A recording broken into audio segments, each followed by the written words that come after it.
반갑습니다. 이제 마지막 날인데 여기까지 오신 것 대단히 감사하고 먼저 제가 이게 깜빡깜빡하는 그런 그 있어가지고 있기 전에 먼저 좀 우리가 박수를 같이 좀 보냈으면 좋겠는 분들이 있는데 3일 동안 이런 시간에 늘 오셔가지고 우리 성도님들을 맞이해 주신 우리 안내부 부원들하고 또 11여전대하고 이렇게 수고하신 분들 수고 많이 하셨습니다. 우리 박수 한번 보내주시기 바랍니다. 격려해 주시면 고맙겠습니다. 예. 이렇게 따뜻하게 잘 맞이 되셨죠? 예, 감사한 마음이 있습니다. 그리고 특히 3일 동안 내내 우리 찬양단 수고를 많이 하셨고 또 저 위에 음향부하고 방송부 많은 분들이 수고를 해주셨는데 눈에 보이지 않는 곳곳에서 이번 세미나를 위해서 애쓰신 우리 찬양단과 우리 저 위에 수고하시는 분들 위해서 우리 큰 소리로 큰 박수로 한번 이렇게 격려하시겠습니다. 수고 많이 하셨습니다. 감사합니다.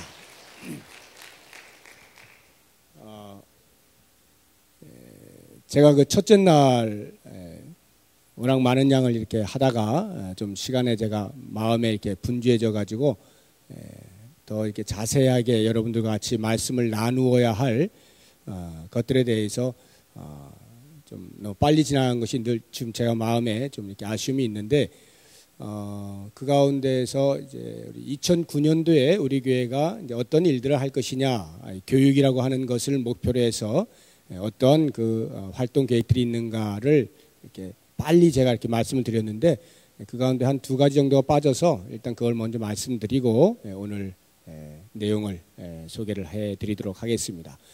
우리 3월에 교사대학이 있어요. 3월에 교사대학이.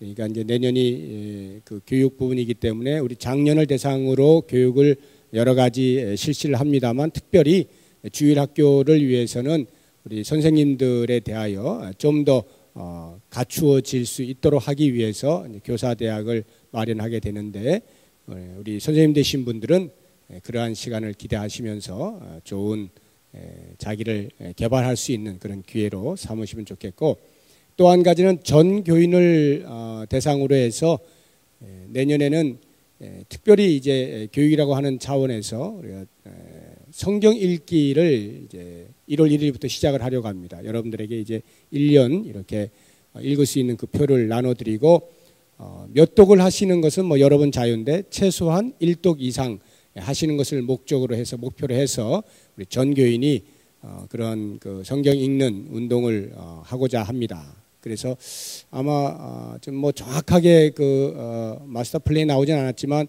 아마 게시판이나 어디 눈에 잘 보이는 곳에 여러분들이 만약에 1독을 하면 1독 하신 그 표시를 할 수 있도록 이렇게 해드릴 겁니다. 그러면 어떤 분은 뭐 2독을 하시기도 할 거고 또 이제 연말이 되면 어떤 분은 뭐 10독을 이렇게 하신 분도 계실 텐데 그것을 차근차근히 이렇게 표시할 수 있도록 그런 그 게시판에 이렇게 마련을 해드리려고 해요. 그래서 우리가 눈으로 보면서 서로 도전도 받고 격려도 하면서 힘내도록 이렇게 하면서 내년 한 해 동안에 하나님 말씀을 좀 읽는 그런 일들을 전 교인이 운동으로 같이 하도록 그렇게 하겠습니다. 자, 이제 지금까지의 강의들을 한번 간략하게 요약을 해본다고 하면 교회의 존재 가치는 교회의 존재 목적에 의하여 결정이 되어진다. 교회는 어떠한 목적을 가지고 있는가라고 하는 것은 하나님께서 어떠한 의도로 교회를 세우셨는가에 달려있다라고 말씀을 드렸습니다. 그래서 그 하나님의 의도를 따라서 그것을 행하는 교회라면 목적을 이루는 것이고 그 목적을 이루어 나갈 때 가장 가치 있는 교회가 된다. 이렇게 말씀을 드리면서 그 목적이 그러면 무엇이냐? 그것이 바로 하나님 나라를 이루어가는 것이다. 이것이 교회의 존재 목적이다라고 하는 것입니다. 교회 자체로 하늘에서 갑자기 떨어진 것이 아니라 반드시 하나님께서 통치하시는 그 하나님 나라의 그림자로서 이 땅에 교회가 존재하면서 하나님 나라, 실존하고 있는 그 하나님 나라를 이루어 가는, 이것이 이 땅에 있는 모든 교회의 존재 목적이다라고 말씀을 드렸습니다. 그렇다면 어떻게 하나님의 나라를 이루어 갈 수 있는가라고 하는 것을 성부, 성자, 성령 하나님의 교회로서, 성부 하나님의 교회, 성자 하나님의 교회, 성령 하나님의 교회라고 하는 것은 정체성을 말하는 것입니다. 교회의 정체성. 그리고 그 교회가 이러한 목적을 달성하는 그 사명들이 그 뒤에 나오죠. 하나님 나라의 실존을 알리며,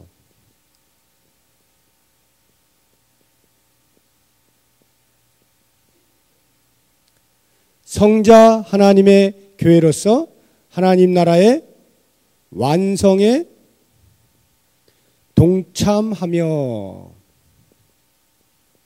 제가 이렇게 여러 번 반복을 하는 동안에 여러분들은 거의 이것이 숙지가 되셔야 됩니다. 왜 이렇게 했던 걸 또 하고 또 할까?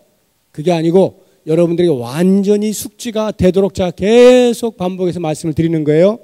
성령 하나님의 교회로서 하나님 나라의 삶을 먼저 경험하는 교회, 이것이 하나님 나라를 이루어가는 그 사역들인데, 그 사역들을 구체적으로 좀 더 표현하면 이 하나님 나라의 실존을 알리는 방식으로 하나님께 예배를 드림으로 하나님의 왕 되심을 만방에 알린단 말입니다.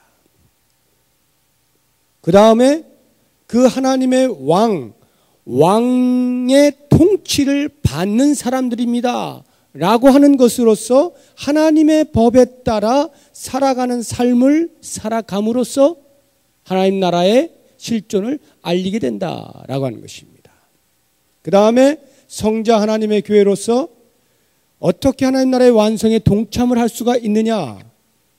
그것은 곧 복음을 증거하는 일로서 하나님 나라의 완성에, 하나님 나라는 하나님의 백성이 다 모여들면 그것으로 끝이 나죠. 문이 닫히는 것입니다. 바로 그 복음을 전하는 일에 교회가 쓰임 받아야 된다. 그 다음에 두 번째로 한 손에 하나님의 말씀, 복음을 들었다면 또 다른 한 손에는 이 사회에 대하여 책임을 갖는 자로 이 사회를 변혁시키는 그 책임을 이루어 나감으로써 하나님 나라의 완성에 동참하게 된다라고 하는 것이고, 마지막 성령 하나님의 교회로 어떻게 하나님 나라의 삶을 선험할 수 있는가? 그것은 바로 하나님의 백성들이 피차에 사랑하는 법을 이루어 가면서 피차에 용서하고 화해하고 손을 잡고 이러한 일들을 하면서 하나님 나라가 이렇겠거니 라고 하는 것을 맛볼 수가 있다라고 하는 것입니다. 이와 같은 큰 5가지 본질적인 핵심을 가리켜서 우리 교회 5대 영구 핵심 사역이라 이렇게 말씀을 드렸습니다. 그래서 우리 교회는 하나님 나라 이루어가는 신앙 공동체, 이것이 영구표고 바로 그 목적을 이루기 위하여 우리는 이 본질적인 5가지 핵심 사역에 매진한다라고 하는 것이고, 올해 예배 부분에서 미약하나마 예배를 계속 강조하면서 일찍 오세요, 공예배 다 참석하세요, 앞자리부터 앉으세요, 이렇게 하면서 계속 예배를 강조해 왔고, 이것은 앞으로도 계속 그렇게 되어질 것이고, 이제 내년도에는 교육이라고 하는 부분에 좀 더 우리가 집중을 해서 나아가겠다라고 하는 것으로 내년도 활동 계획을 제가 말씀을 드린 것입니다. 자, 이렇게 하나님 나라를 이루어가는 신앙 공동체인 이 교회의 거룩한 목적을 이루기 위하여 이러한 사역들을 감당하게 될 때에 그 사역을 과연 누가 감당할 것이냐? 하나님에 의하여 부름받은 우리가 바로 그 일을 감당한다. 그래서 이러한 일들을 감당할 일꾼이 있는 교회가 좋은 교회다라고 말씀드렸습니다. 우리 교회가 얼마나 좋은 교회인가, 얼마나 건강한 교회인가라고 하는 것은 이러한 일들을 이루어 나가는 데에 요소요소에 적재적소에 일꾼이 있느냐라고 하는 것을 보아서 알 수 있는 거예요. 매 곳곳마다 이런 일꾼을 찾는데 허덕거린다고 하면은 아직도 우리 교회는 더 나아가야 할 일들이 많이 있는 거죠. 일꾼이 많이 있는 교회가 좋은 교회입니다. 바로 그 일꾼됨을 위하여서 어제와 오늘 말씀을 드리는 것인데, 어제는 교사라고 하는 특별한 직분에 대하여 말씀을 드렸습니다만 우리 모두가 함께 공감할 수 있는 그런 내용으로서 교사의 리더십에 대해서 말씀을 드렸습니다. 오늘은 좀 더 구체적으로 이제 그야말로 천국 일꾼의 가장 근접하여 이렇게 이해되어질 수 있는 재직에 대해서, 또는 직분자 또는 봉사자라고도 말을 할 수 있겠습니다. 이 재직에 대해서 이제 같이 한번 생각을 해보도록 하겠습니다. 여기 계신 분들 대부분이 이제 재직이신데 혹 아니시더라도 이제 곧 재직이 되실 겁니다. 여기에 이렇게 참석하시는 정도면 곧 되실 텐데, 이제 이 재직이라고 하는 것이 과연 뭘 의미하는 것이고 우리가 어떻게 살아야 되는 것이냐라고 하는 이 직분자의 삶에 대해서 오늘 함께 생각을 해보도록 하겠습니다. 재직 하면은 일단 이 한문 자체가 이렇습니다. 직,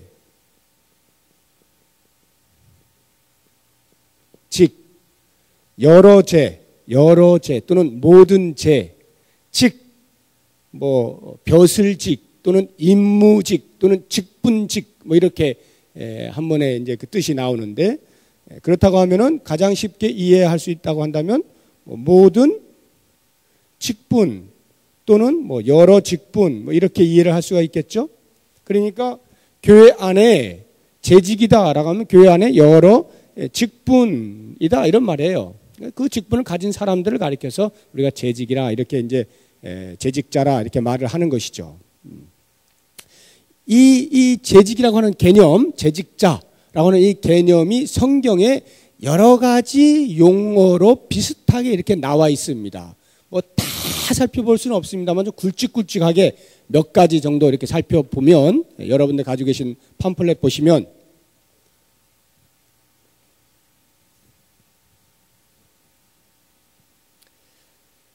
제가 그 뒤에 이렇게 성경 구절을 다 이렇게 달아놨죠. 그건 집에 가서 이렇게 찾아보시면 되는데 거기에 그런 용어가 나온다 이런 말입니다. 제일 처음에 그 누가복음 12장 42절 그쪽에 용어가 뭐냐면 청지기라고 하는 것입니다. 청지기. 그러니까 재직이라고 하는 이 개념이 들어있는 성경에 있는 용어들을 제가 몇 가지를 봤는데 그 중에 하나가 청지기다라고 하는 것입니다. 청지기. 그 다음에 그 두 번째 있는 누가복음 16장 13절 그쪽에 보면은 하인으로 나옵니다. 하인. 집 하인이 두 주인을 섬길 수 없나니 해서 하인으로 나오는데 이 하인이라는 개념도 역시 재직과 같은 개념입니다. 그 다음에 그 밑에 사도행전 26장 16절 히브리서 3장 5절 거기 보시면 종으로 나옵니다. 종. 이 사도행전 26장 16절하고 히브리서 3장 5절에 한글로는 둘 다 종인데 이 헬라 원어는 좀 다른 그 단어들입니다. 그러나 이제 같은 그런 개념이기 때문에 이제 종으로 번역을 해 놓았는데요. 그 다음에 마가복음 9장 35절 이하에 이렇게 보시면 거기는 이제 섬기는 자, 섬기는 개념으로 나와 있어요. 섬기는 자. 그리고 그 밑에 고린도후서 6장 3절, 4절 이렇게 그 몇 개 있는 것은 일꾼으로 나와 있습니다. 일꾼, 하나님의 일꾼, 교회의 일꾼 이렇게 일꾼. 그 다음에 맨 마지막에 고린도전서 3장 5절은 사역자로 나와 있습니다. 사역자. 자, 여기에 이제 이러한 그 한 6가지 정도의 용어들이 이렇게 성경에 있는데, 물론 더 있어요. 더 많이 있지만, 이제 좀 대표적으로 우리가 이해할 수 있는 것. 가만히 보시게 되면은 그 용어들 전부 다 공통점들이 이렇게 있죠. 그 원어들도 뭐 몇 가지 있습니다만 대부분이 오이코노모스라고 하는, 청직이라고 하는 그러한 단어하고, 또 하나가 디아코노스라고 하는 단어가 있습니다. 이렇게 두 단어가 주로 쓰여지고 있는데, 이 디아코노스라고 하는 것이 뭐냐 하면, 여러분들이 한번 저걸 찾아보시면 좋겠는데, 고린도전서 3장 5절 제일 마지막에 있는 걸 한번 찾아보셔요. 고린도전서 3장 5절.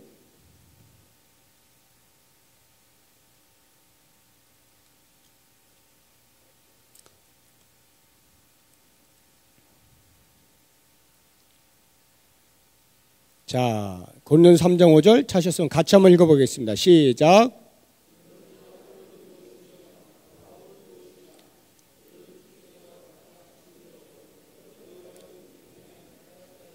예, 거기 사역자들이다 이렇게 나오죠. 믿게 한 사역자들이니라 하고는 그 사역자들 앞에 번호가 쓰여져 있나요? 여러분 성경책에 5번 이렇게 쓰여져 있나요? 그 5번 해서 성경 끝부분으로 쭉 가보셔요. 각주. 그럼 뭐라고 돼 있어요? 또는 집사들 이렇게 쓰여 있죠. 지금 어디가 어딘지 잘 모르시는 분은 좀 옆에 분들 좀 도와주시고, 그러니까 사역자들이라고 하는 그 옆에 아라비아 숫자로 5라고 이렇게 쓰여져 있는데, 그 각주 또 달리 번역될 수 있는 것들을 성경 바깥쪽에다가 각주에 달아 놓았어요. 그 뜻이 뭐냐면 또는 집사들 이렇게 해 놓았단 말이죠.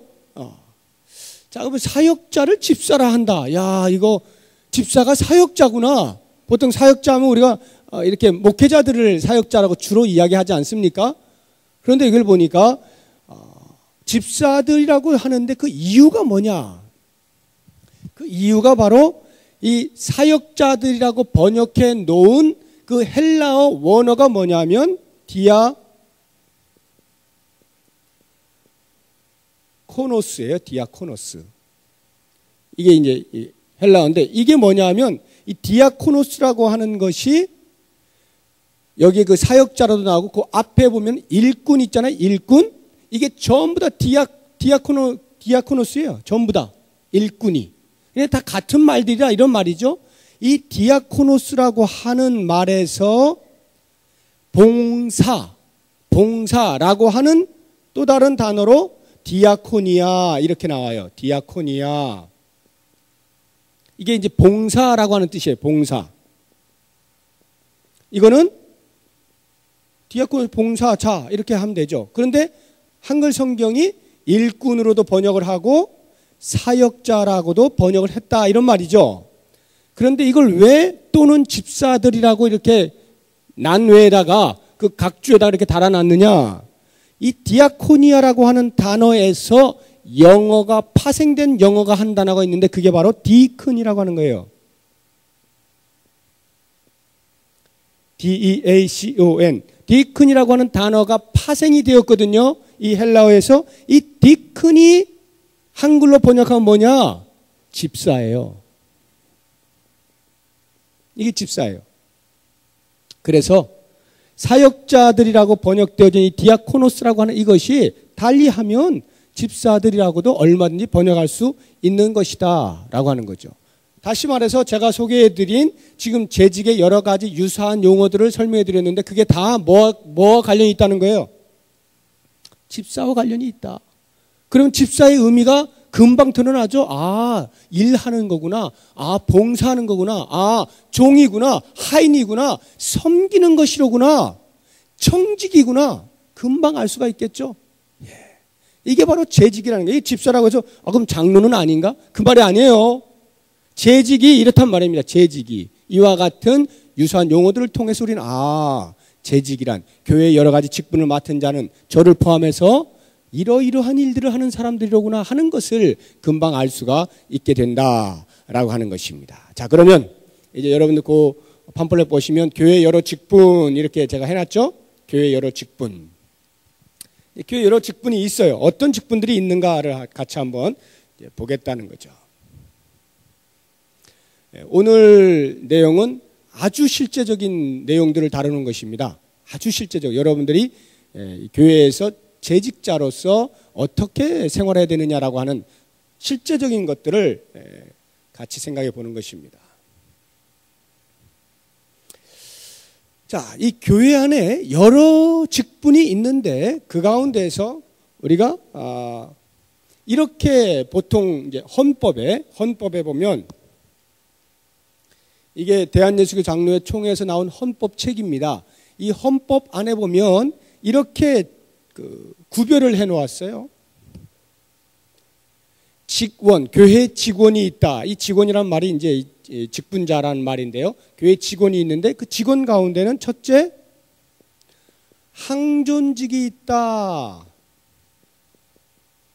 두 번째, 임시 직원이 있다. 세 번째, 준 직원이 있다. 이렇게 구별을 해 놓았습니다. 항존직, 항존직원 이렇게 말해도 되겠죠? 자, 항존직원, 임시직원, 준직원이 있어요. 교회 여러 직분 가운데에서 이 구별을 여러분들이 잘 보셔야 되는데, 항존직이라는 말의 의미가 우선 무엇이냐 하면 항존직이란 두 가지로 이해할 수가 있습니다. 하나는 한 번 직분을 받으면 일정 기간 동안 은퇴할 때까지 계속 간다 라고 하는 면에서의 항존이라는 의미도 있고, 이것보다 좀 더 정확한 의미는 교회 안에 언제나 있어야만 하는, 반드시 있어야 하는 직분, 이런 의미에서의 항존이 두 번째 의미입니다. 지금 차이를 아시겠어요? 첫 번째는 한 번 내 직분을 받으면 계속 간다 라고 하는 면에서의 항존직. 또 다른 하나는 교회 안에서 교회가 형성되려면 반드시 이 직분은 있어야만 된다 라고 하는 면에서의 항존. 이 두 가지 의미가 있다는 말입니다. 그럼 이 항존직에 해당되는 사람이 누구냐? 두 직분이 있습니다. 하나는 장로, 두 번째 집사. 이렇게 두 직분만이 항존직입니다.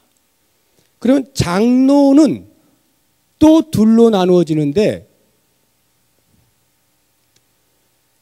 강도를 하는 장로가 있어요. 강도. 말씀을, 도를 강하는, 가르치는 그런 강도. 또 하나는 치리, 행정, 치리, 교인들을 살피고 치리하는 것. 이 두 가지 종류가 있는데, 강도하는 것과 치리하는 것을 겸한 사람을 가리켜 목사라 이렇게 불러요.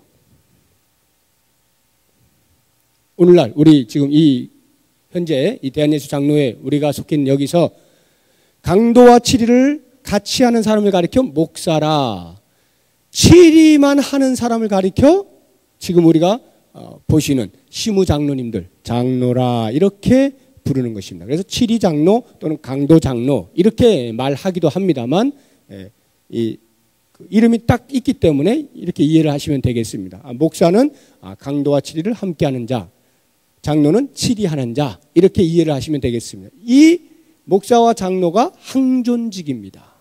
그 다음 또 하나가 바로 이 집사라고 하는 것인데, 여기에서의 집사는 안수를 받은 집사를 말하는 것입니다. 그래서 우리 교회 안수 집사님들 계시죠? 이 안수 집사의 직분이 바로 항존직에 해당이 됩니다. 그래서 안수를 하는 거예요. 안수를 하는 이유가 항존직이다라고 하는 의미입니다. 자, 그러면 임시 직원은 누구냐? 이제 권사님들 갑자기 왜 권사 빠졌어? 이제 이러실 수 있는데, 권사님 어딘가 계셔요. 이제 보세요. 임시 직원은 누굴 임시 직원이라 하느냐? 첫 번째, 전도사. 우리 교회 여전사님 두 분 계시죠? 그 전임을 하시는 분들, 이런 전사님들, 전도사. 전도인도 포함이 됩니다. 이 전도인이라고 하는 것은 우리 교회는 전도인이 없는데 일정한 그 전도를 전담을 하는데 필요되어지는 일정한 그 재정을 교회로부터 지급을 받으면서 그냥 그 전도만 전담하는 그런 사람을 전도인이라 해요. 근데 우리 교회는 없어요. 이제 전도사 또는 전도인이 임시 직원입니다. 두 번째, 권사가 임시 직원입니다. 이제 잘 아셔야 돼요. 권사가 임시 직원이다. 이 말은 항존직이 아니라 이런 말입니다. 항존직이 아니다라고 하는 거예요. 그러니까 권사가 없으면 교회가 안 되느냐? 그렇지 않다는 거예요. 권사는 임시 직원이에요. 그 교회에서 필요로 하여서 세우는 것입니다. 그래서 권사는 안수를 안 하는 거예요. 취임만 하죠. 안수를 안 하는 이유가 항존직이 아니기 때문에 그런 것입니다. 이해가 되시죠? 그렇다고 해서 뭐 중요도가 뭐 차이가 그런 거 아니에요. 그 다음 세 번째, 서리 집사. 서리 집사가 임시 직원입니다. 이 서리 집사라고 하는 것이 뭐냐면 바로 이 안수를 받지 않은 집사님들을 가리켜서 서리 집사라 이렇게 부르는 것입니다. 그럼 서리 집사가 왜 임시 직원이냐? 이 서리 집사는 항존이 아니기 때문에 1년에 한 번씩 계속하여 임명을 받습니다. 그래서 매 연초마다 새롭게 임명을 받아 그 한 해 동안 집사로서 사명을 감당하는 것이 서리 집사예요. 여기까지가 임시 직원. 그러면 준 직원은 뭐냐? 준 직원. 우리 교회 얼마 전에 강도사님 되신 분 계시죠? 오태승 강도사님. 이와 같은 강도사 있잖아요. 목사 되기 전 강도사. 강도사의 직분이 준 직원이에요. 준 직원. 그리고 또 하나가 있다면 목사 후보생이라고 있습니다. 자, 이 목사 후보생이라고 하는 말은 무슨 말이냐면 보통 우리는 그냥 전도사님이라고 이렇게 부르는데 우리 교회로 하면 조대희 전사님 같은 경우 이제 올해 총신 신대원 3학년 이제 맞춰서 내년 2월에 졸업을 하기 때문에 더 이상 이제 목사 후보생은 아니겠습니다만 지금까지는 목사 후보생이에요. 이게 뭐냐면 신대원에 목회를 할 사람으로 노회 후보로 추천을 받아서 그 신대원에 가서 공부하고 있는 사람을 가리켜 목사 후보생이라 합니다. 그러니까 신대원에서 공부하고 있는 사람, 그 사람이 목사 후보생이에요. 이런 강도사나 목사 후보생은 준 직원입니다. 그래서 이 준 직원은 그 신분상 개인적으로는 교회의 관리 아래 있습니다. 교회 당회 관리 아래 있어요. 그런데 직무상으로는 노회 관리 아래 있어요. 이게 참 좀 애매한 상태에 있는 분들이에요. 이분들이. 이게 무슨 말이냐면 직무상 노회의 관할에 있다는 이야기는 이 직무가 강도를 하는 직무잖아요. 이분들이 말씀을 전하는 일을 하잖아요. 그런 면에서 노회 관리 아래 있는 사람이다라고 하는 것입니다. 그럼에도 불구하고 노회 정식 회원이 아니에요. 이분들은 목사로부터가 정식 회원이거든요. 그러니까 이분들은 개인적으로는 아직 노회 소속이 안 돼 있기 때문에 개교회가 돌보아야 되는 거예요. 개교회가 관리를 해야 되는 것입니다. 그런 면에서 개인적으로는 교회 관리 아래 있다 이렇게 말을 하는 거예요. 그래서 교회 직분을 보면 이렇게 항존직, 임시직, 준직이 있다라고 하는 것입니다. 여기까지 이해가 되십니까? 선명하게 이렇게 이해가 딱 되시죠? 예, 그러면 이러한 직분에 대하여서 어떤 일들을 하고 어떻게 하면 또 이렇게 되고 하는 이런 것들에 대하여 우리 교회가 이런 헌법을 기준으로 하여 조금 더 자세하게 헌법에서 모든 걸 다 말하지 못하잖아요. 그러니까 이 헌법에 위배되지 아니하는 헌법 안에서 우리 교회가 좀 더 구체적으로 우리의 삶의 행동들을 규정 지어 줄 수 있는 기준을 만들었습니다. 그게 바로 운영세칙이라고 하는 거예요. 여기 계신 많은 분들이 운영세칙이 있는지를 잘 모르실 수 있어요. 그때 운영세칙을 하기 위한 공동회의를 할 때 참여들을 안 하신 분들이 많이 계시기 때문에, 근데 이 운영세칙이라고 하는 것이 우리 교회에 있어요. 이번에 그 요람이 이제 곧 나오게 되는데, 요람에 이제 이 운영세칙이 다 들어가 있습니다. 그러면 이 운영세칙 안에 자세하게 쭉 이렇게 나와 있거든요. 그것을 오늘 제가 중요한 것들만 이렇게 짚어가면서 설명을 드릴 테니까 잘 들어보시기 바랍니다.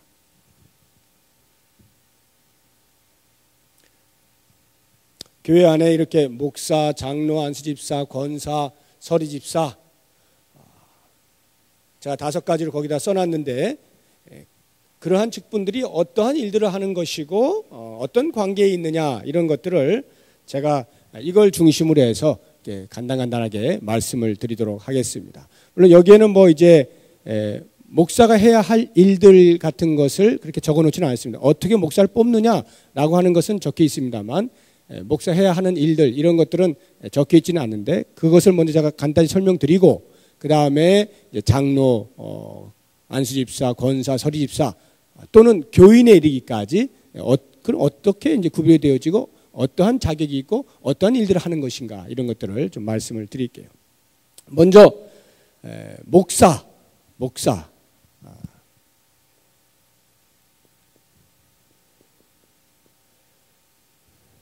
이 목사가 아까 제가 말씀드린 대로 강도하는 일, 하나님 말씀을 가르치는 일과 성도들을 치리하는 일, 이 치리라고 하는 말을 이렇게 억누르고 하는, 이렇게 이해를 하시면 안 돼요. 치리라는 건 돌본다, 이런 말이에요. 돌보는 일, 관리하는 일, 이걸 말하는 거예요. 강도와 치리를 이제 목사가 하게 되는 것입니다. 그래서 목사를 가리켜서, 이제 위임 목사겠죠. 이 담임 목사를 말하는 건데, 목사를 가리켜서 교회의 대표다, 이렇게 말을 해요. 교회의 대표다. 그럼 장로는 뭐라고 말을 하느냐? 장로는 교인의 대표다, 이렇게 말을 해요. 교인의 대표. 차이를 아시겠죠? 목사는 교회의 대표예요. 왜 그러면 목사를 교회의 대표로 세우느냐라고 할 때 다른 것 아무것도 없습니다. 뭐가 어떤 조건이 다른 게 아무것도 없어요. 오직 하나. 뭐겠어요? 뭘 것 같아요? 목사가 교회 대표가 되는 유일한 하나의 이유가 있다면 그것은 목사가 말씀을 가르치기 때문입니다. 말씀이 그 안에 있기 때문에 그래요. 다른 이유가 아무것도 없어요. 뭘 얼마나 더 많이 배웠느냐, 나이가 얼마나 들었느냐, 뭐 키가 몇 센치냐, 뭐 전혀 상관없습니다. 오직 요 하나예요. 하나님 말씀을 붙잡고 이 말씀으로 성도들을 가르칠 책임이 목사에게 있기 때문에 그 목사를 가리켜 교회의 대표라, 이렇게 말을 하는 것입니다. 다시 말하면 하나님의 말씀이 곧 뭐라는 거예요? 이 교회의 모든 일들을 이끌어가는 기준이 되어진다, 이런 말입니다. 하나님 말씀이 교회의 모든 일어나는 일들에 대하여 기준이 되어진다. 그 기준을 알려주는 사람이기 때문에 목사를 교회 대표라, 이렇게 말하는 거예요. 바로 그 차원에서 성도는 목사를 지극히 존중해야 하는 것입니다. 성도는 목사를 우리 교회 전체의 대표자로서 존중을 해야 되는 거예요. 그것이 곧 뭐를 존중하는 거예요? 하나님의 말씀을 존중하는 것입니다. 자, 그러면 바꿔서 이야기를 하게 되면, 나는 이 A라고 하는 목사를 볼 때 도저히 존경심이 안 가고 목사 같지도 않다. 예를 들어서 그렇다고 한다면 그것은 곧 무엇을 의미하는 것일까요? 이 목사가 하나님의 말씀을 바르게 잘 전하지 못한다. 바르게 잘 가르치지 못한다라고 하는 것을 의미하는 것입니다. 그렇게 되어질 때 존경심이 저절로 사라지게 된다는 것이죠. 그런데 만약에 그게 아니라 하나님의 말씀은 잘 전하는데 그냥 싫어. 그냥 저 사람이 싫어. 이것은 그 교인이 태도를 바꿔야 되는 거예요. 하나님의 말씀이 바르게 잘 증거되어진다면 그 자체로 권위가 있어야 한다라고 하는 것입니다. 거기에 목사의 권위가 있다는 거예요. 그 권위를 여러분들이 인정을 할 수 있어야 하는 것입니다. 그래서 만약에 말씀이 그렇게 탐탁치 않아, 별로 이렇게, 그러면 어떻게 해야 돼요? 바로 끌어내리는 게 아니라 조용히 찾아가서 제가 생각할 때는 이러이러한 것 같은데 목사님 어떻게 생각하십니까? 이렇게 의견을 타진을 해야 되죠. 그래서 이렇게 말씀을 가지고 서로 이야기를 하다가 피차에 누군가가 제가 잘못됐네 하면 인정하면 되고 고치면 되고. 근데 만약 그러질 않아요. 계속 하나님의 말씀을 전한다 하면서 엉뚱한 냄새나는 인간적인 그런 방법을 쓰고 뭐 이렇게 만약에 계속 한다 라고 한다면 그때는 이게 뭐 한 번, 두 번 계속 되어지면은 그때는 심각해지겠죠. 그러니까 하나님의 말씀이 흐려지게 될 때는 그 교회가 예를 들면 장로님들이 책임감을 가지고 그 부분에 대하여 바르게 잡아줄 그 역할을 해야 되는 것이에요. 그런 면에서 목사는 말씀을 바르게 전하는 이 일이 얼마나 중요한가. 그러니까 이것보다 더 중요한 것은 없어요. 교회에서 교회 대표자로서 목사가 해야 하는 많은 일들 가운데에서 말씀을 바르게 가르치는 것보다 더 중요한 것은 없습니다. 물론 이 가르친다라고 하는 말 속에는 자신의 삶도 포함되어 있는 거예요.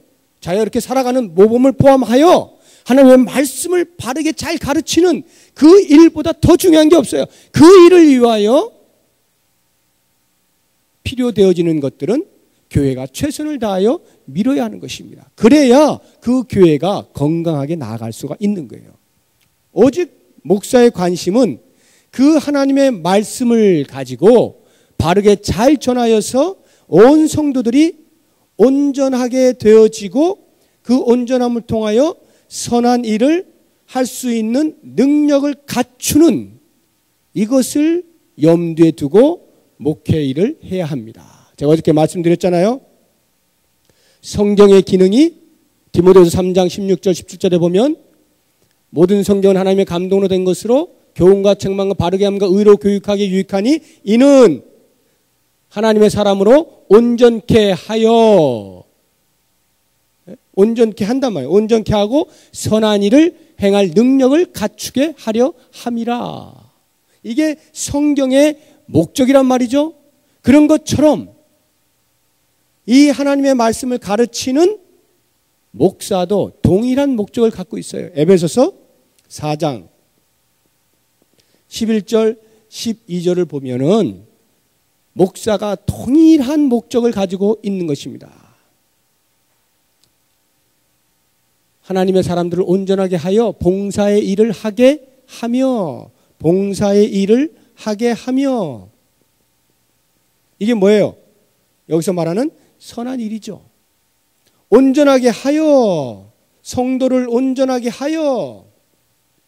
그럼 무엇으로 온전하게 할 수 있습니까? 목사가 무엇으로요? 어떤 교훈으로요? 좋은 말로요? 하나님의 말씀으로요. 왜요? 하나님의 말씀이 그 일을 하니까요. 하나님의 말씀이 그 일을 하니까 그 말씀을 바르게 전해서 성도들이 온전해져서 그 온전한 것에 온당한 반응을 하는 선한 일을 하는 봉사일을 하게 하는 그 자리에까지 가게 하는 직무가 목사의 직무라 이 말이에요. 그래서 목사는 반드시 여기에 목숨을 걸어 주어야 돼요. 그러니까 제가 할 일은 여러분들이 각 개인이 하나님 앞에서 온전한 사람이 되어 하나님 말씀으로 잘 교육받아 온전한 사람이 되어 거기에 걸맞는 하나님을 향한 반응을 하게 하는 그 일이 제가 하는 일이라는 거예요. 그래서 제가 가슴을 치는 때가 있는데 그 때가 언제냐? 나와서 하나님의 말씀을 듣고 그 말씀을 통해서 변화되어질 그 자리에 있어야 할 사람이 보이지 아니할 때 제 가슴이 막 타는 거예요. 예를 들면 지금 같은 경우에 총무일꾼 세미나다, 재직 세미나다 하면은 사실은 어떻게 돼요? 최소한 재직은 다 나와야 되잖아요. 그런데 사실은 이게 제 마음이 심히 아프거든요, 제가. 지금 이 숫자가 아니에요. 우리 교회 재직이 259명입니다. 269명인가요? 근데 실제로 서리 집사만 얘기한 거예요, 지금 제가. 서리 집사만 그렇게 많아요. 그런데 실제로 이 자리에 나오는 사람은 100명이 안 됩니다.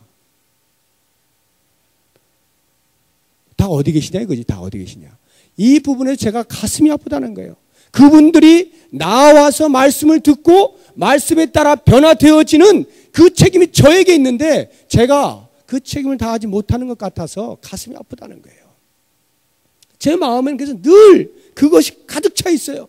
어떻게 하면 우리 교회에 전 교회에 있는 둘째 치고라도 우선 적어도 재직이라 부름받는 사람이라면 그 사람들이 최소한 이러한 자리에 나와서 말씀으로 교육을 받고 도전을 받을 수 있을까? 어떻게 하면 할 수 있을까? 여기에 제 온통 골몰에 있습니다. 기도를 많이 해 주십시오. 제가 더 힘을 내서 그런 분들 더 열심히 참여케 하고 말씀으로 잘 교육해서 정말 교회를 위하여서 헌신할 수 있는 자리까지 이르는 것을 그 일을 잘 감당할 수 있도록 여러분들이 기도를 많이 해 주시기 바랍니다. 이게 이제 목사예요. 이게 목사예요. 그렇다고 하면 이제 장로, 안수집사, 권사, 서리집사는 과연 어떤 일들을 하는 것이냐라고 하는 것을 제가 운영세칙을 보면서 조금씩 말씀을 드리도록 하겠습니다.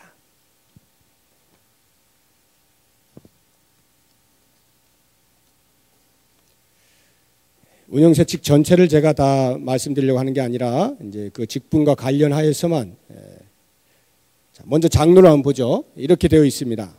이게 다 이 헌법에 준하여 나와 있는 것들이에요. 그러니까 여러분들이 그대로 받아들이시면 다 되는 것입니다.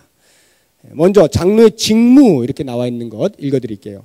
장로는 교회의 택함을 받고 7위 회원이 되어 목사와 협력하여 행정과 권징을 관리하며 교회의 신령상 관계를 살피고 교인들이 교리를 오해하거나 도덕적으로 부패하지 않도록 권면하며 회개하지 않는 자가 있으면 당회에 보고한다.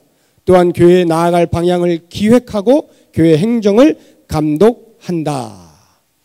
그러니까 이 장로의 직무는 거의 목사와 대등소이합니다. 강도하는 일만 없지 거의 대등소이해요. 거의 뭐 목사라고 보셔도 되는 거예요. 강도하는 것만 없어요.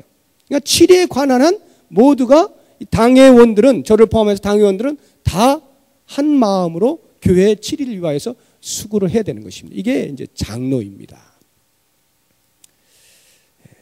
책임이 다 장로에게 있다 이런 말이에요. 교회가 어떻게 되어지느냐라고 하는 그 교회의 색깔들은 다 이 장로의 책임 속에 있다라고 하는 것입니다.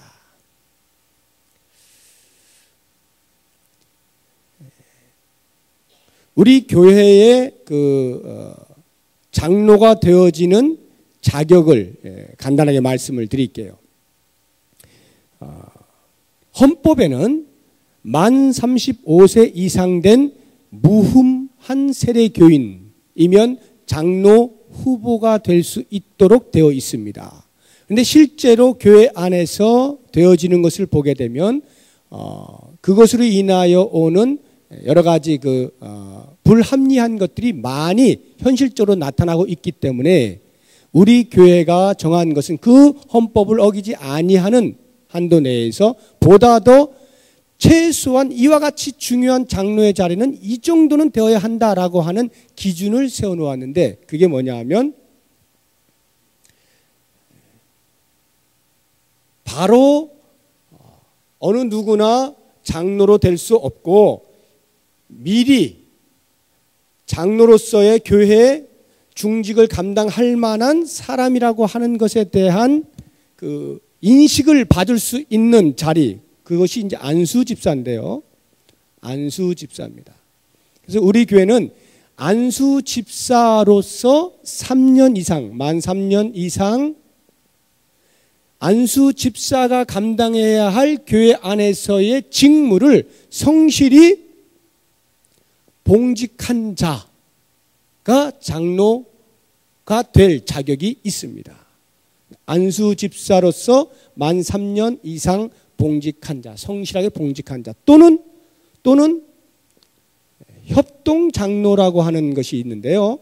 이 협동 장로라고 하는 직은 뭐냐 하면 이런 것입니다. 타 교회에서 다른 곳에서 장로로서 시무장로로서 섬기다가 뭐 이사를 하셨거나 여러 가지 이유로 이렇게 오시게 될 때, 임명을 하여 오시게 될 때에 당회가 일정 기간 그 삶을 봅니다. 그래서 당회원 전체가 이분은 정말 장로로서 조금도 흠이 없다 라고 하는 것이 인정이 되어지는 때에 그분을 협동장로로 세웁니다. 그러면 협동장로로서 당회가 인준해서 협동장로로서 그 일을 감당하시기 만 3년이 지난 이 두 분입니다. 안수집사와 협동장로, 만 3년이 지난 분들에게 장로가 되어질 수 있는 후보로서의 자격이 주어지게 됩니다. 이렇게 되면 적어도 이렇게 안수집사가 되거나 협동장로가 되어지는 데에 벌써 1차 그 검증을 받은 사람들 아니겠습니까? 그런 사람들 가운데에서 여러분들이 3년 동안을 보시게 되면, 그 이상을 보시게 되면 정말 성실히 일하시면서 정말 교회를 위하여 헌신하는구나 깨닫게 되죠. 알게 되죠. 그런 분들 가운데 여러분들이 장로로 선출을 하시면 되는 것입니다. 이것이 이제 그 자격이고요. 한 가지는 나이와 관련하여서는 대신에 65세 미만이어야 합니다. 65세 미만.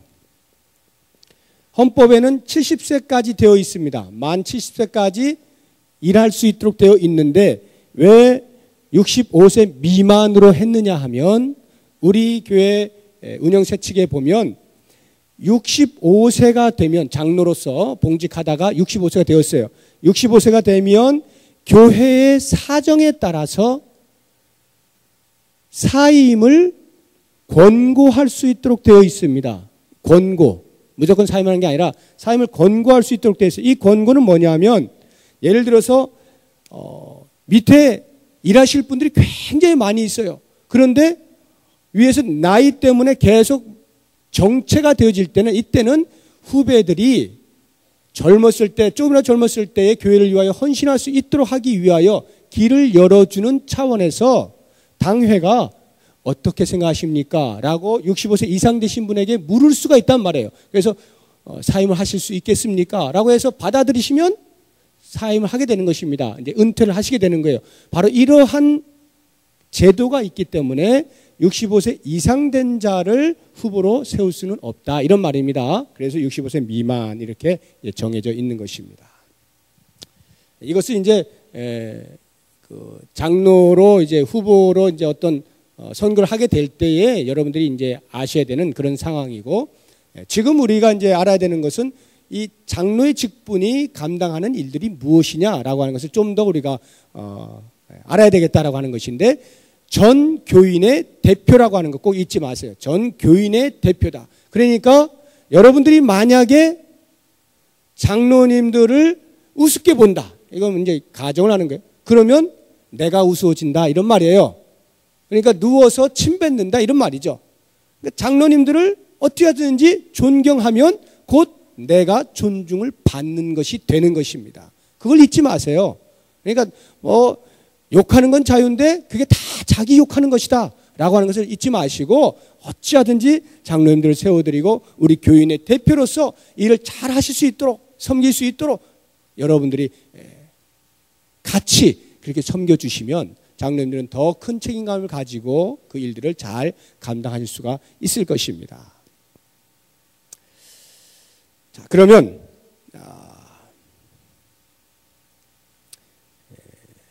또 다른 것들이 좀 있습니다만 그건 뭐 다음에 하도록 하고, 그 다음에 안수집사.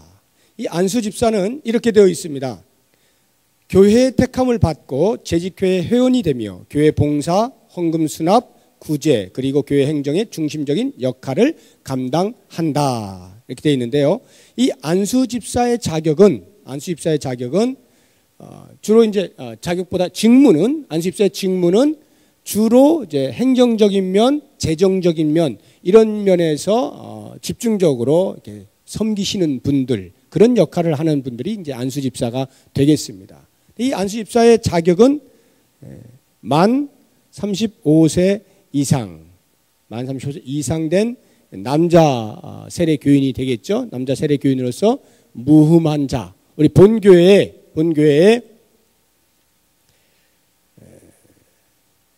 서리 집사로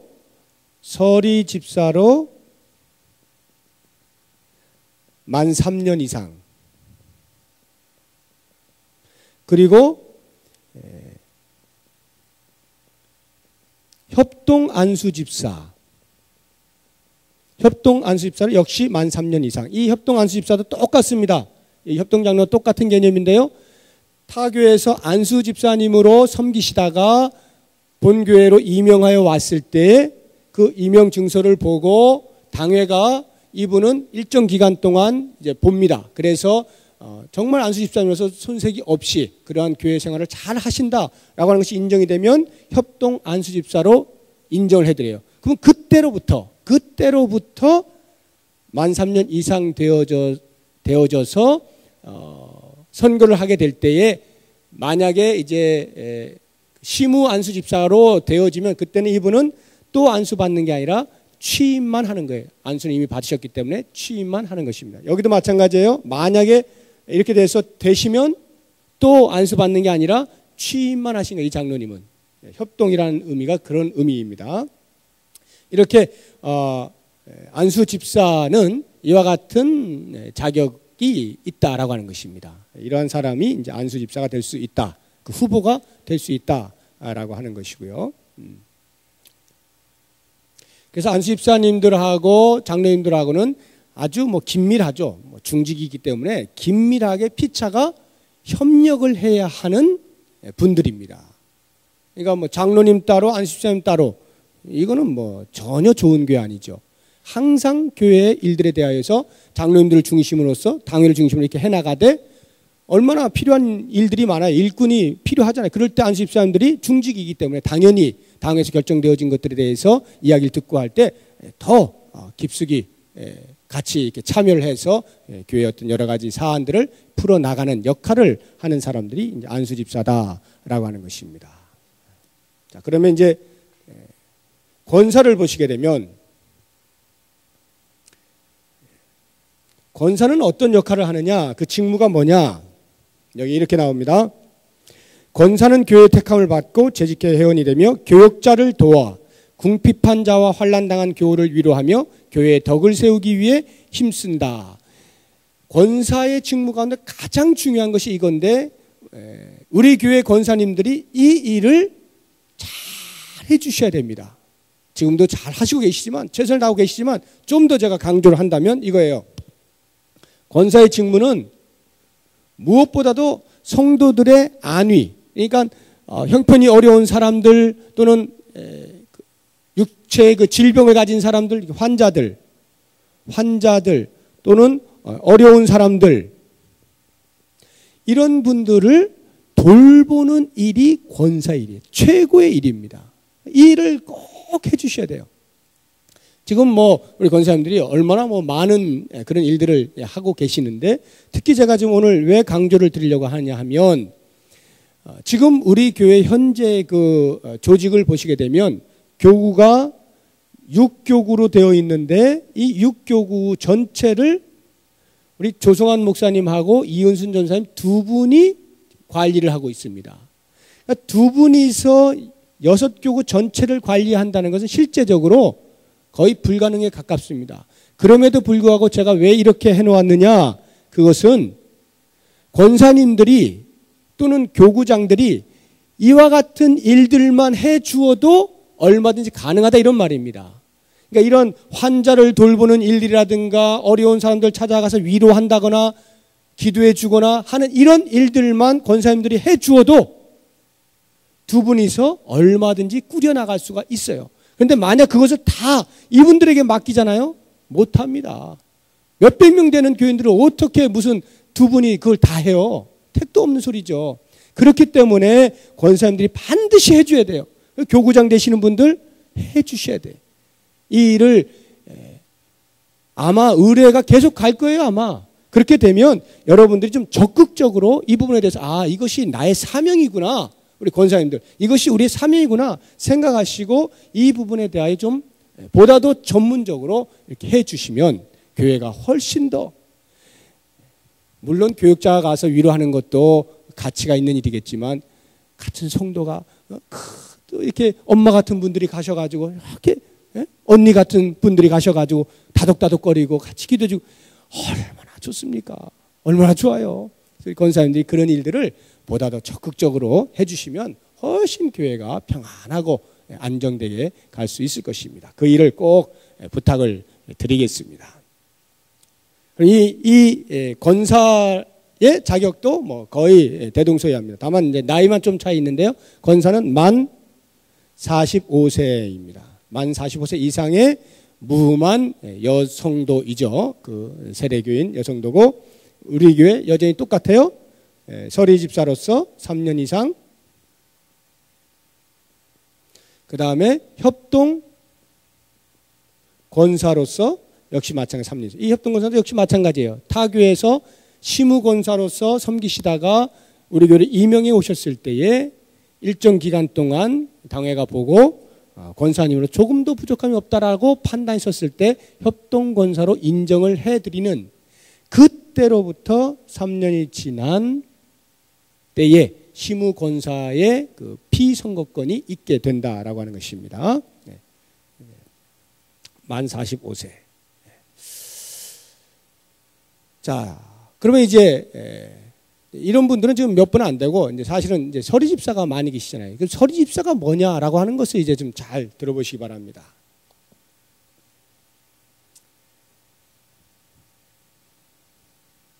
우리 교회에서 서리집사는 이렇게 규정이 되어져 있습니다.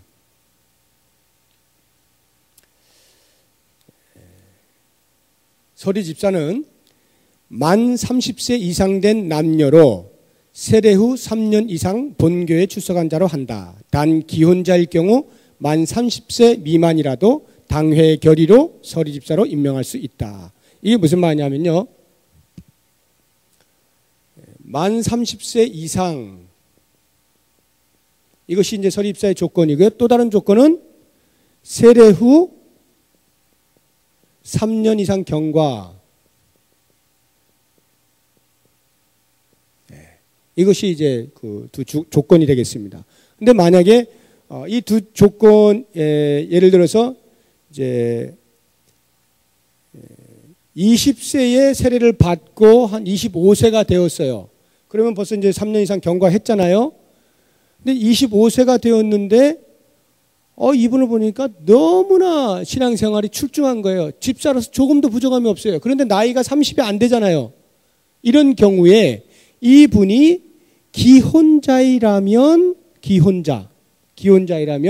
30세 미만이라 할지라도 당회가 보고 인정하여 서리집사로 세울 수 있다, 이런 말이에요. 미혼은 당연히 안 됩니다. 미혼은 30세 미만이면 일단 안 되고요. 기혼자로서 충분히 집사로서의 역할을 감당하는 신앙생활을 하고 있다라고 판단이 되면 비록 30이 안 되었어도 당회가 인정할 수 있다라고 하는 것입니다. 이게 이제 서리집사의 자격인데요. 자, 그러면 지금 이제 장로, 안수집사, 권사, 서리집사를 제가 이렇게 자격을 이야기했는데 지금 하나를 말씀 안 드린 그 자격이 또 하나 있습니다. 그게 뭐냐 하면 장로, 안수집사, 권사,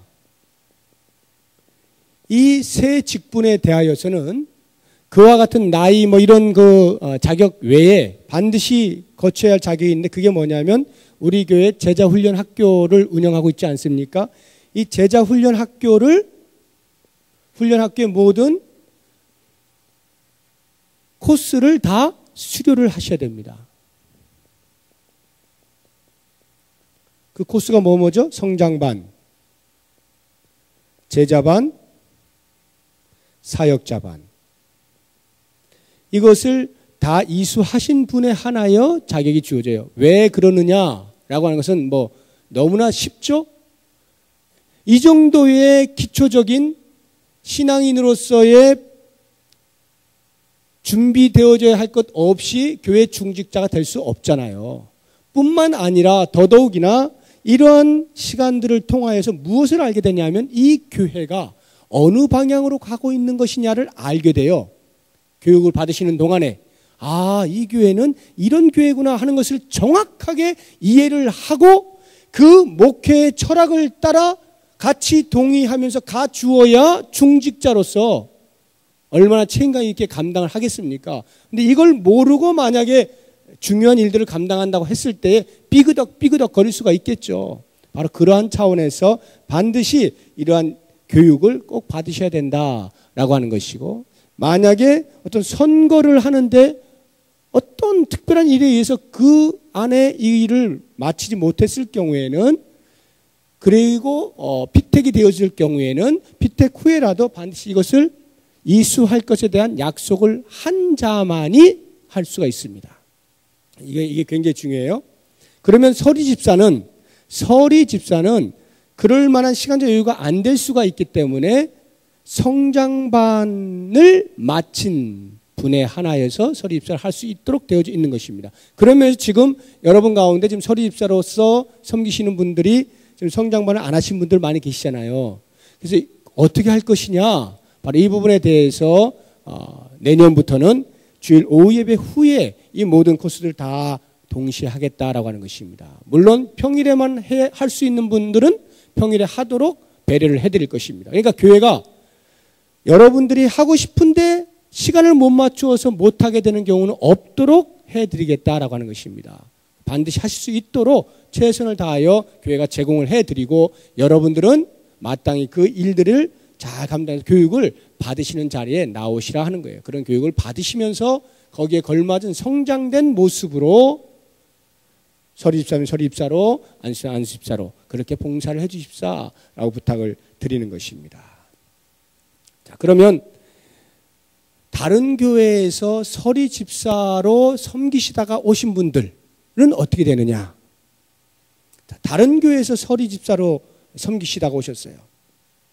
이 부분이 이제 여러분들 잘 보셔야 되는데, 서리집사란 아까 제가 말씀드린 대로 1년직이라 말씀드렸습니다. 1년직. 그러니까 사실상 타 교회에서 서리집사였다고 하는 것이 본 교회에 와서, 우리 교회에 와서는 아무 소용이 없는 것입니다. 실제로는 아무 소용이 없는 거예요. 서리집사란 그 교회가 필요로 하여서 세운 1년직 봉사직입니다. 그러니까 타 교회에서 나 집사인데 왜 집사라고 안 불러? 이게 아니란 말입니다. 안수 집사의 경우는 달라요. 이런 경우는 안수를 받았기 때문에 달라요. 그래서 이분들은 임용 증서를 떼어오고 일정 기간을 지나면서 그렇게 인정을 해드릴 수가 있어요. 그래서 서리 집사라고 하는 것은 지나고 나면은 이제 타 교회 집사로서 오셔가지고 이런 이 성장반까지 다 마쳤어요. 그러면 충분히 서리 집사로서의 역할을 다 감당하셨다라고 하는 것이 인정이 되면 그 다음에 우리 교회가 서리 집사로 임명을 하는 것입니다. 그 다음에 또 임명하는 것입니다. 1년직이다라고 하는 것을 꼭 잊지 마시기를 바랍니다. 이것은 뭐 그만큼 덜 중요하다 이런 의미가 아니라 그 조직이 그렇게 되어져 있는 것입니다. 자, 여기까지가 이제 우리 일반 교회 안에서 재직이라 이렇게 말을 하는 그 범위가 되겠습니다. 뭐 이 외에도 뭐 명예 집사도 있고 뭐 이렇게 있습니다. 그런 것은 이제 다 명예에 관한 것이기 때문에 뭐 굳이 설명을 안 드려도 될 것 같고, 이제 보통 우리가 이제 교회 재직이라고 하면은 이렇게 목사, 장로, 안수집사, 권사, 서리집사 이렇게를 이제 재직이라 이렇게 말을 하게 되는 것입니다. 자, 그러면은 이제부터 본격적으로 이 재직이 어떠한 태도로 해야 되고 어떻게 교회 생활을 하느냐라고 하는 것을 말씀을 드리겠는데, 잠깐 5분 동안 쉬시고 그 다음에 하도록 하겠습니다.